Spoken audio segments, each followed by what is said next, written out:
Arya kills the Freys. What a way to kick off a season. The season 6 finale saw Arya exact revenge on Walder Frey, who killed Robb and Catelyn at the Red Wedding years earlier by feeding him his sons and cutting his throat. Season 7 began with Arya, wearing the face of Lord Frey, poisoning the rest of the Frey line in the same hall the Red Wedding took place. David Bradley was great in the scene, especially as he began to slip back into being Arya near the end of the speech.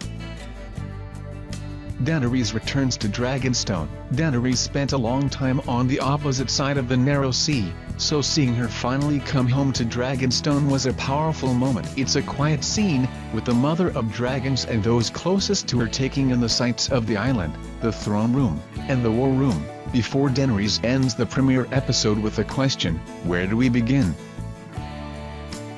Daenerys and Jon Snow finally meet. Two of the show's most popular characters have finally came face to face in a meeting that was less than friendly. Jon needs help defeating the White Walkers while Daenerys needs help taking the Iron Throne. Their conflicting agendas put them at odds immediately, leaving viewers wondering if they would ever be able to play nice.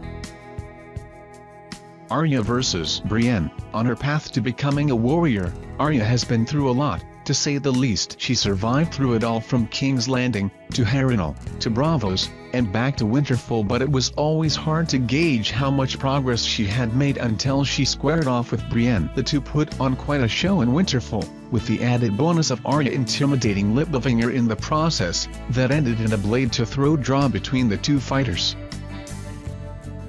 Olenna gets the last word. Olenna Tyrell, aka the Queen of Thorns, has never been shy about speaking her mind. After Jaime Lannister sacked her home and killed all of her men, he granted her a quick death by pouring poison into a glass of wine. After she threw it back, she let Jaime know that it was she who had Joffrey poisoned at his wedding, ensuring she would go down as one of the most badass characters in the show's history.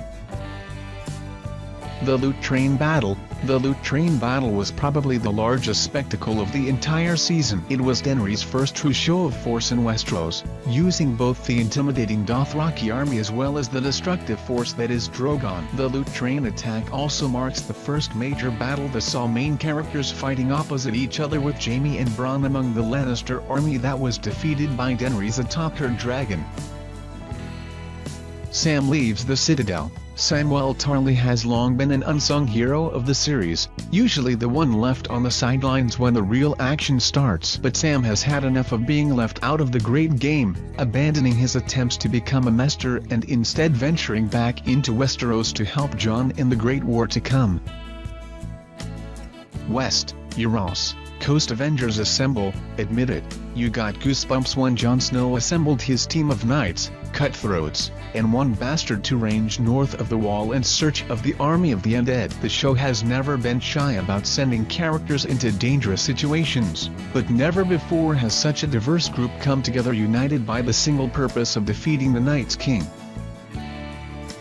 Viserion dies and is resurrected. Let's all be honest. We knew this was probably coming. The show would have been doing the audience an injustice if it didn't give us some dragon versus dragon action. That didn't make Viserion's death, and later resurrection into the White Walker army, any less epic. Seeing the dragon's eyes open back up to be blue was a chilling moment, even if everyone knew it was coming. Jon bends the knee. Jon and Daenerys may have gotten off to a rocky start, but they quickly came to value and respect each other as both leaders and survivors. After Dany saves Jon and company from the Night's King at the cost of one of her dragons, she pledges to help him defeat the army of the undead. In return, Jon pledges loyalty to her and her quest to take the Iron Throne. The death of Littlefinger. Littlefinger played the Game of Thrones better than most in Westeros, but in the end, it was the Stark sisters that would be his undoing. It was satisfying in a show that usually features characters like Littlefinger conspiring off-screen that Sansa and Arya were secretly working together to take down Littlefinger. Aidan Gillen was phenomenal in his final scene as he flipped from shock to anger to groveling on his knees before Arya cut his throat with the cat's paw dagger. the wall falls. Episode 6 of this season saw the Night's King revive Daenerys' dragon Viserion, but the closing moments of the season 7 finale put the undead dragon into action. The army of the undead finally approaches the wall. Just as it seems they are about to attack, the Night's King appears from the clouds on the back of the great beast. It proceeds to unleash a hellish blue flame on the wall that brings a massive section crashing down. The army slowly marches through, putting them within striking distance of the land of the living for the first time.